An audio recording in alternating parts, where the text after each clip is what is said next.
Diligent study एसीके में आपका स्वागत है। लास्ट वीडियो में मैंने डिस्कस किया था कि तोकुगावा रूल के अंडर क्या क्या डेवलपमेंट्स रहीं, किस तरीके से जापान उनके उसके अंदर डेवलप हुआ। और हालांकि उस टाइम पे जापान एक क्लोज्ड इकोनॉमी थी। अब क्लोज से हमारे मतलब होता है कि जापान उस टाइम पे बाहर की कंट्रीज़ के साथ बिल्कुल भी ट्रेड नहीं कर रहा था या बहुत ही कम कर रहा था, बहुत ही कम। उसे ये ज़्यादा उसने फॉरेनर्स को या कह लीजिए वेस्टर्नर्स को वो ज़्यादा अपनी कंट्री में एंटर होने ही नहीं दे रहा था। जापान को बहुत अच्छे से पता था कि वेस्टर्नर्स या ये यूरोपियन कंट्रीज़ जैसे पोर्चुगल, स्पेन, डच, ब्रिटेन, ये सारी कंट्रीज़ कैसे कैसे अलग अलग एशियन कंट्रीज़ में जा के कॉलोनियल एम्पायर बना रही थी। तो उस चीज़ को अवॉइड करने के लिए तोकुगावा रूलर्स ने फॉर टाइम बिंग के लिए ये किया था कि भाई अपनी कंट्री को, जापान को प्रोटेक्ट करने के लिए इनसे क्लोज कर दिया था। पर आने वाले दिनों में जापान को अच्छे से समझ में आ गई थी कि ऐसा नहीं हो सकेगा कि हम अपने आप को वेस्टर्नर से मतलब बहुत ही ज़्यादा इस तरह से ट्रेड को क्लोज करके वेस्टर्नर्स की एंट्री को अवॉइड करके भी इनसे बच सकेंगे। नहीं, बिल्कुल नहीं। चाइना ने भी बड़ी कोशिश की थी कि हम लोग इनके साथ ट्रेड नहीं, रिलेशंस रखें ही नहीं, तो ये आएंगे ही नहीं, तो हमें वो प्रॉब्लम होगी नहीं, ये हमारी कंट्री को कॉलोनी बना ही नहीं पाएंगे। पर ऐसा नहीं हो सका था।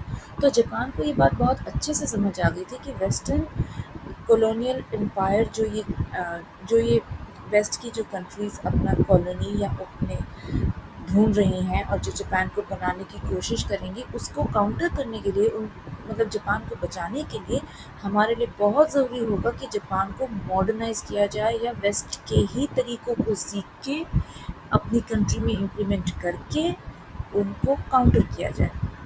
तो मेजी रेस्टोरेशन, मैंने एक जो टर्म है मेजी, इस बेसिकली इसका मतलब होता है एनलाइटेंड। और मेजी रेस्टोरेशन बेसिकली जापान में कहा जाता है कि ये एक इम्पीरियल रेस्टोरेशन है। मतलब जैसे कि एम्परर रूल दोबारा वापस जब आया तो उसको मेजी रेस्टोरेशन के नाम से जाना जाता है हिस्ट्री में जापान की। तो मेजी वॉज बेसिकली एन एम्परर। जो एम्परर रूल बाद में रीस्टोर होने की नौबत क्यों आई? क्योंकि जो शोगुन्स थे उनकी पॉलिसीज़ पे अब जापान में बहुत ज़्यादा डाउट्स आने लग गए थे कि क्या शोगुन्स सच में जापान को यूरोप से बचा पाएंगे? क्या सच में जापान की सेफ्टी के लिए शोगुन्स का रोल बहुत ज़रूरी रहेगा, या हम एम्परर के अंडर ही अपने आप को ज़्यादा सेफ महसूस करेंगे? तो इस तरह की मतलब शोगुन्स की पॉलिसी पे एक क्वेश्चन मार्क जब लगने लगा, जब बहुत सारे ये मेजॉरिटी जो है जापान में दाइम्योस की और कुछ जो पुराने एम्परर के जो लॉयल थे, जब वो सारे इकट्ठे होकर शोगुन्स के अगेंस्ट हुए, तो अल्टीमेटली शोगुन्स को अपना रूल छोड़ के या अपनी पावर छोड़ के एम्परर को अपनी पुरानी पोजीशन पे रीस्टोर करना पड़ा। एम्परर को अपनी पुरानी पोजीशन में रीस्टोर करने का मतलब होता है कि एम्परर का रूल, शोगुन्स पहले एम्परर के नाम पे पूरे जापान में रूल कर रहे थे, लेकिन अब डायरेक्ट एम्परर ही आएगा। जो भी ऑर्डर्स होंगे एम्परर के नाम पे होंगे एंड एम्परर को ही माना जाएगा। और पुराने जो जो जो रूल्स के टाइम से पहले की बात थी, के रूल से जो पहले की बात थी, तब एम्परर का ही मेजर रोल होता था। वो तो शोगुन्स ने एक टाइम पे आके पावर एम्परर से काफ़ी ज़्यादा हो गई शोगुन्स की पावर, तो बहुत सारा जो डिसीजन मेकर आप कह सकते हो वो शोगुन्स बन गए। अब वापस से एम्परर रूल को लाना था, पर उसके लिए क्या वजह थी, क्या बैकग्राउंड थी, क्या हुआ शोगुन्स का, वो हम इसी वीडियो में देखेंगे कि शोगुन्स की पॉलिसीज़ को क्यों क्रिटिसाइज़ किया गया, क्या हुआ अचानक ऐसा।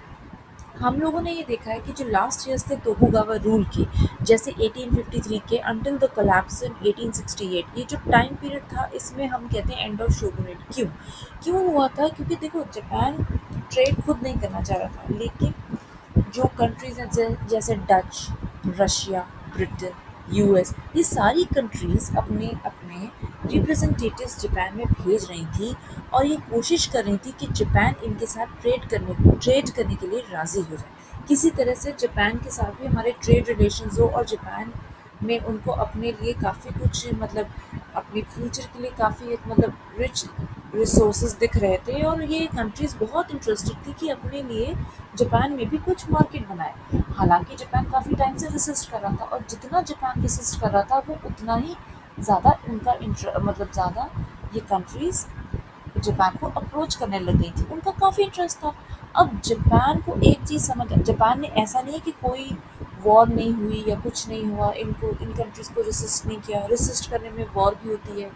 रशिया के साथ हुई, छोटी-मोटी मतलब जैसे लड़ाइयाँ हुई, वॉर्स हुई, ज डच को भी थोड़ा बहुत मतलब थोड़ी बहुत टेंशन्स इन कंट्रीज़ की जापान के साथ हुई और जापान को एक चीज़ अच्छे से समझ में आ गई। ब्रिटेन, यूएस, इन कंट्री बाकी यूरोपियन कंट्रीज़ जितनी भी हैं, इनके साथ ज़्यादा देर तक जापान अपने आप को बचा नहीं पाएगा। जापान आपको अपने पोर्ट्स इनके लिए ज़्यादा से ज़्यादा खोलने ही पड़ेंगे। जो कम अभी जो ट्रेड, एक्सटर्नल ट्रेड जो इतना कम चल रहा है, वो ज़्यादा से ज़्यादा जापान को ओपन करना ही पड़ेगा। वो चीज़ शुरू होती है, सबसे पहले ये चीज़ शुरू होती है जब यूएस, जो कि बहुत डिटर्मिन्ड था, अपने बहुत से रिप्रेजेंटेटिव्स यूएस ने पहले भी भेजे थे। मैथ्यू पेरी, तो अभी हम नाम सुनेंगे कि हाँ मैथ्यू पेरी को भेजा। मैथ्यू पेरी से पहले भी, मैथ्यू पेरी तो एक नेवल कमांडर थे, ठीक है। वो उससे पहले भी कई सारे रिप्रेजेंटेटिव गए थे जिन्होंने मतलब थ्रू नेगोशिएशंस जापान को कन्विंस करने की कोशिश की थी कि प्लीज़ अपने पोर्ट्स हमारे लिए, आई मीन थोड़ा सा ट्रेड रिलेशंस हम इंक्रीज कर सकते हैं, थोड़ी बहुत हम अपने एग्रीमेंट्स, ट्रेड एग्रीमेंट्स बना सकते हैं, जिसके लिए जापान ने कई बार पोलाइटली और कई बार बड़े इंसल्टिंग वे में इनके रिप्रेजेंटेटिव्स को वापस भेजा था। अब के यूएस ने भेजा मैथ्यू पेरी को। वो आया पहले फरवरी में, थोड़ी नेगोशिएशंस की, थोड़ी यू नो थोड़ी सी बातचीत की। उसके बाद उसने कहा कि मैं नेक्स्ट मंथ वापस आऊँगा और तब तक मैं चाहूँगा कि कुछ हमारे जो नेगोशिएशंस, हमारी बातचीत होगी उसका कुछ पॉजिटिव रिजल्ट है। दैट मीन्स कि हमारे मतलब थोड़े ट्रेड रिलेशंस बने। हमें जो यूएस ट्रेड करना चाहता है जापान के साथ, उसमें इम्पोर्ट ड्यूटी, जो ड्यूटीज़ हैं थोड़ी सी, इम्पोर्ट ड्यूटीज़ हमारी थोड़ी सी कम हो जाए। तो ये चीज़ चाह रहा था यूएसए जापान से।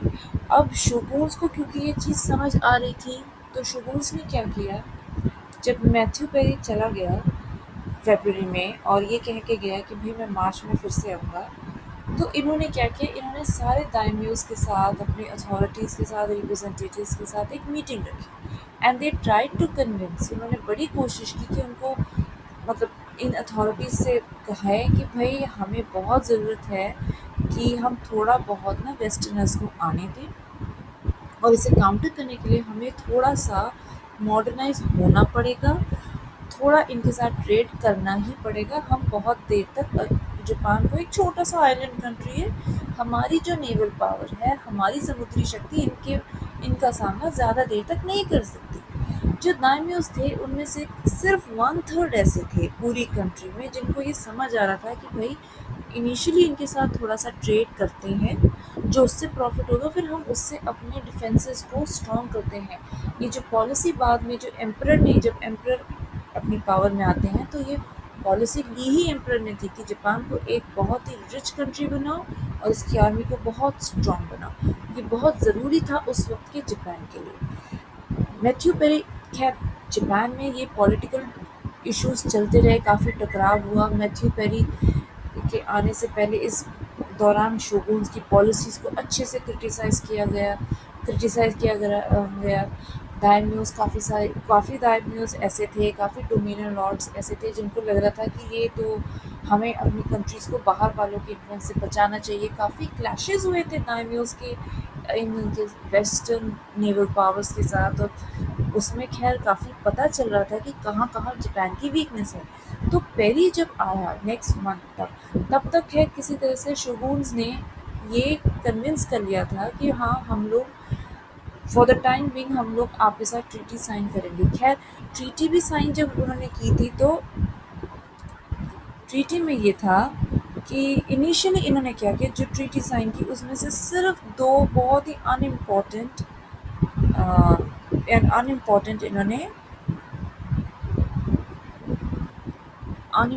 इन्होंने पोर्ट्स खोले थे। तो ये ये जो इनिशियल इनका स्टेप था, ये बड़ी मुश्किल से हो पाया था क्योंकि बाकी जो जापानीज थे वो बेसिकली इस चीज़ के अगेंस्ट थे कि फॉरेनर्स को मत आने दो भाई। तो खैर इनिशियली तो ये हुआ कि भाई अनइम्पोर्टेंट पोर्ट्स खोले। अच्छा, अब जब यूएस को पोस्ट पोर्ट्स खोल के दिए, यूएस के साथ ट्रेड रिलेशन हुआ, तो रशिया भी आ गया कि भाई हमारे साथ भी थोड़ी सी मतलब व्यापार करो। फिर ब्रिटेन भी आ गया, बाकी कंट्रीज भी आ गई कि और हम लोगों को कंसेशंस भी दो। कंसेशन का मतलब ये होता है कि जैसे ना किसी भी कंट्री में जब आप अपना माल भेजते हो, गुड्स जाते हैं आपकी, जैसे इंडिया से आपका अ, जैसे इंडिया से आपकी जैसे ऑस्ट्रेलिया गए, तो ऑस्ट्रेलिया में जब वो जाएंगे तो ऑस्ट्रेलिया इंपोर्ट ड्यूटीज़ लगाएगी कि भाई आपका सामान हम हमारे पोर्ट पे आए, हमारी कंट्री में बिकेगा। उससे पहले एक इंपोर्ट ड्यूटी लग जाती, तो उस तरीके से जो जापान में इंपोर्ट ड्यूटीज़ लगती थी, बाकी कंट्रीज कोशिश कर रही थी कि वो इंपोर्ट ड्यूटीज़ कम कम और कम करें, क्योंकि जापान ने बहुत ज़्यादा लगा रखी थी। तो ग्रेजुअली जब खैर बाकी कंट्रीज ने अप्रोच किया, उसके बाद फिर से यूएस ने आया कि अच्छा बाकी कंट्रीज को और ट्रेड कंसेशंस मिल गए, हमारे लिए तो बड़े दो अजीब से आए आइलैंड पोर्ट्स थे, इन्होंने वही खोल के दिए। अच्छा हम और ट्रेड कंसेशंस लेते हैं, तो यूएस फिर से आया। इस बार उसने अपने एक और ऑफिसर को भेजा और जापान से और कंसेशंस मांगे, और ट्रेड कंसेशंस मांगे। तो जापान इन लोगों ने, यूएस ने अपना एक अब दूसरा ऑफिसर भेजा कि भाई और मांगो इनसे, तो जापान अब देगा ही देगा। और जापान ने दिए। उस टाइम पे जापान के पास कुछ चॉइस नहीं थी, जापान को ये अच्छे से समझ आ गया था, शोगुन्स को ये अच्छे से समझ आ गया था कि हम इनके साथ नहीं लड़ सकते। तो जस्ट मिनट।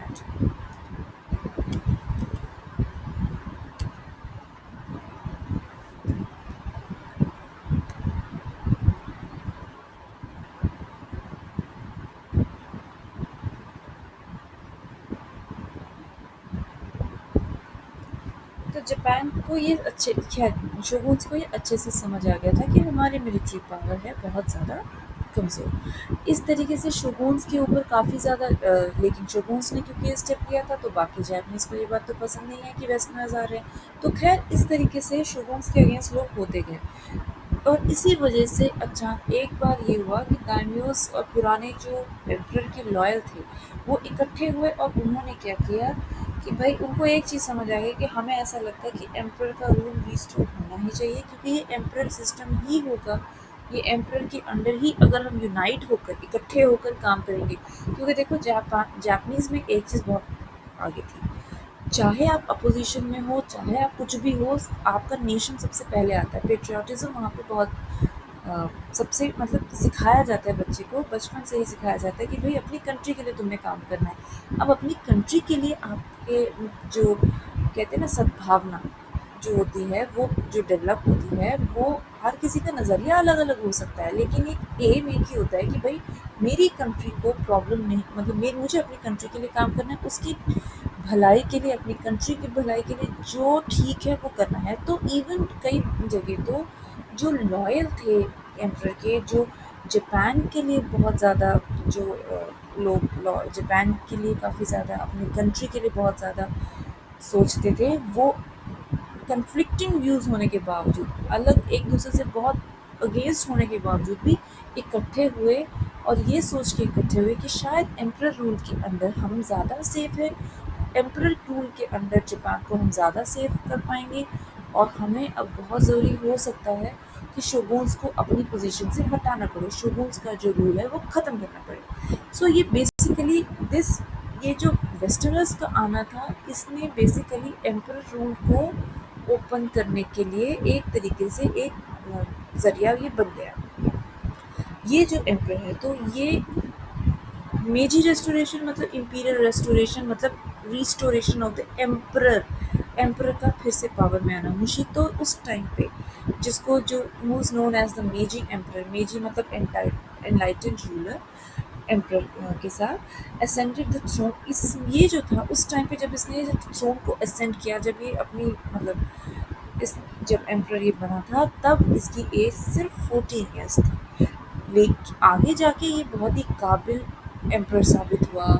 इसने पूरे जापान को मॉडर्नाइज किया, वेस्ट लिया वेस्ट से और उसको इम्प्लीमेंट किया जापान में, और जापान को बहुत आगे ले गया। मतलब जापान आप सोच लीजिए, it was the only Asian country, सिर्फ यही एक एशियन कंट्री ऐसी थी जिसे ब्रिटिशर्स, या आप कह लीजिए जिसे यूरोपियंस रूल नहीं कर पाए, जिसे कॉलोनी नहीं बना पाए। सिर्फ ये एक एशियन कंट्री थी जिसको एस्केप जो कॉलोनियल रूल से एस्केप कर गई, जो यूरोपियन पावर्स की टक्कर में आई, बिल्कुल उनके बराबर की हुई, जिसने अपने आप को इतना ग्रो किया, इतना डेवलप किया, इतना मॉडर्नाइज किया।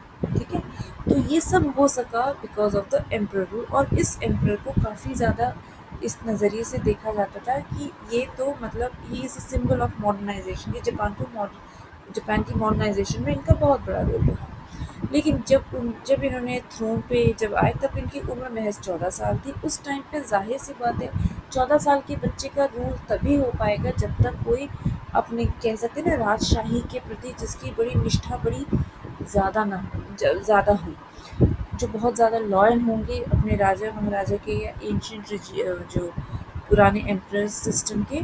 सिर्फ उन्हीं के बलबूते पे ये रूल अब आ सकता था, और ये सच भी था। जितने भी जितने भी ऑर्डर्स होते थे एम्परर के नाम पे जाते थे, जो भी पॉलिसीज़ बनती थी सारी एम्परर के नाम पे, पर ये सारे काम होते थे। खुद एक ग्रुप था लॉयल, जो एम्परर के बहुत लॉयल थे, एम्परर सिस्टम के बहुत लॉयल थे, उनका।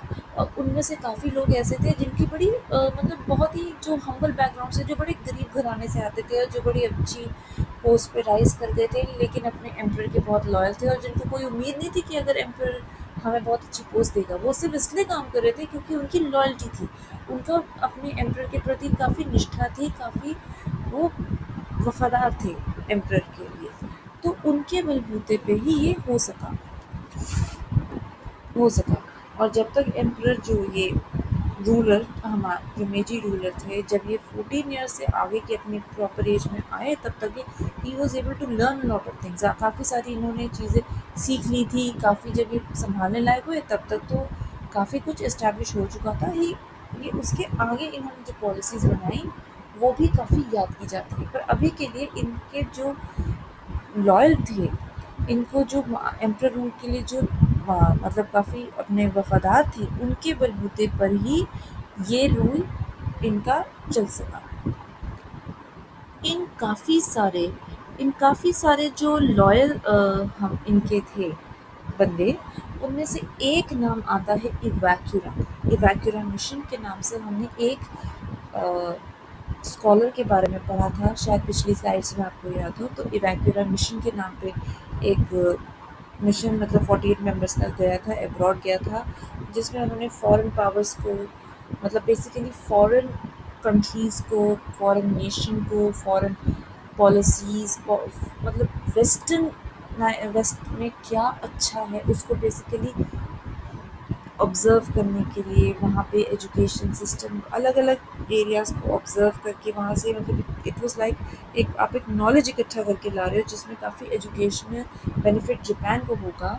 तो वो जो मिशन था जिसके लिए एक स्पेशल स्कॉलर चुने गए थे इवैक्यूरा की तरफ से, अगर आपको याद हो तो हमने डिस्कस किया होगा, वो मिशन लॉन्च किया गया था। इवैक्यूरा बहुत ही लॉयल था अपने एम्परर का, he was one of those. तो इसमें एक ये मिशन भी था, और इस मिशन का खैर सिर्फ ये पर्पज़ नहीं था कि एजुकेशनल बेनिफिट हो जापान को, कि भाई जापान के पास वो सारी टेक्निकल नॉलेज या मतलब जो वेस्ट जो टेक्निकली जो डेवलप कर चुका है वेस्ट, और हम उसमें से जो बेस्ट लेकर आ रहे हैं, वो सारी नॉलेज जो जापान ला रहे हैं, सिर्फ वही पर्पज़ नहीं था। इवैक्यूरा का इस मिशन का एक पर्पज़ और था जो खैर फुलफिल नहीं हो पाया, कि वो किसी तरह से वेस्टर्न पावर्स को कहे कि भाई जो आपने अनईक्वल ट्रीटीज़, मैं इसको अभी बताऊंगी, अनईक्वल ट्रीटीज़ जो आपने समझौते किए हैं जिसमें हमें नुकसान मतलब जापान को नुकसान हो रहा है ट्रेड में, व्यापार में, जिसमें जापान को नुकसान और आपको ज़्यादा फ़ायदा है, उन एग्रीमेंट्स को आप थोड़ा ध्यान दें, उनको थोड़ा-सा बदलें। वो जो मिशन था इवैक्यूरा का, इस तरीके से जो कन्विंस करने का वेस्टर्न पावर्स को कि प्लीज़ आप थोड़ा-सा अपने एग्रीमेंट्स को बदलें, वो चीज़ वो नहीं कर पाए। हालाँकि नॉलेज पूरी वेस्ट से उठा के वो ले आए कि भाई पॉलिसीज़ क्या है, टेक्निकली वो कहाँ एडवांस है, क्या-क्या उनकी मतलब वो अगर ब्रिटेन उस टाइम पे एक नेवल पावर था, मानव नेवल पावर था, तो उसके पीछे उनकी टेक्नोलॉजी उठा के ले आए ताकि जापानीज़ खुद अपनी शिप्स, खुद अपनी नेवल पावर को डेवलप कर सकें। ये सिर्फ एक एग्जांपल है। मेडिसिन के फील्ड में, अलग-अलग फील्ड्स में बेसिकली क्या-क्या इनकी डेवलपमेंट्स रही, वो सारी वेस्ट से कलेक्ट करके एक तरीके से लाए। अपने स्टूडेंट्स को स्कॉलरशिप दी कि इन्हें वहाँ जा मतलब वो फॉरेन नेशंस में जाके पढ़ाई करें, वहाँ से नॉलेज गैदर करके लाएँ, जापान में आके काम करें, जापान को डेवलप करें, जापान को मॉडर्नाइज़ करें, जापान को ग्रो करने में गवर्नमेंट की मदद करे। ये सारी चीज़ें हुई, लेकिन जो नेगोशिएशंस इवैक्यूरा चाहते थे उस टाइम पे कि हम मेरी कंट्री के लिए जो अनइक्वल ट्रीटीज़ या अग्रीमेंट साइन हुए हैं, उनका कुछ मतलब उनमें कुछ मतलब बदलाव आ जाए, वो नहीं हो पाया। तो यहाँ तक मैं आपके साथ इस वीडियो में डिस्कस करूँगी इवैक्यूरा मिशन पे। आगे जाके हम देखेंगे कि नेक्स्ट वीडियो में बहुत जल्द लाऊँगी, और उसमें हम ये देखेंगे कि क्या-क्या पॉलिसीज़ हमारे मेजी एम्परर ने लाइक इम्प्लीमेंट की थी जापान में, जिसकी वजह से जापान को जिसकी वजह से जापान मॉडर्नाइज़ हुआ, ग्रो किया, और अल्टीमेटली हुआ क्या कि ये जो इवैक्यूरा मिशन जो अपनी एक मिशन में फेल हुआ कि भाई वेस्टर्न पावर्स हमें इक्वल रिकॉग्नाइज़ करें, तो वो कैसे क्या पॉलिसीज़ थी, वो क्या डेवलपमेंट्स थी जापान में, जिसकी वजह से अल्टीमेटली वेस्टर्न पावर्स ने जापान को अपने इक्वल माना। In fact there was a time जब पहले तो ब्रिटेन और रशिया इकट्ठे हुए थे जापान के अगेंस्ट। एक टाइम ऐसा आया कि रशिया के अगेंस्ट जापान को फेवर करने के लिए ब्रिटेन खड़ा हो गया था। तो जापान ने कैसे अपने फेवर में ये सारी सिचुएशन की, क्या-क्या पॉलिसीज़ थी मेजी एम्परर की, जिसकी हम इतनी तारीफ़ इस वीडियो में कर चुके हैं, वो हम करेंगे नेक्स्ट वीडियो में। अभी के लिए ये वीडियो बहुत लंबा हो जाएगा। आप प्लीज़, अगर गवर्नमेंट जॉब की तैयारी कर रहे हैं, टीचिंग गवर्नमेंट जॉब की तैयारी कर रहे हैं, और इंटरनेशनल हिस्ट्री में अगर आपको कोई भी परेशानी आती है, तो प्लीज़ इस वीडियो को देखें, और अगर कोई डाउट्स हैं तो प्लीज़ कमेंट सेक्शन में लिखें। मैं उन्हें क्लियर करने की पूरी कोशिश करूँगी जल्द से जल्द। तो अभी के लिए इतना ही। आखिर तक बने रहने के लिए बहुत बहुत धन्यवाद।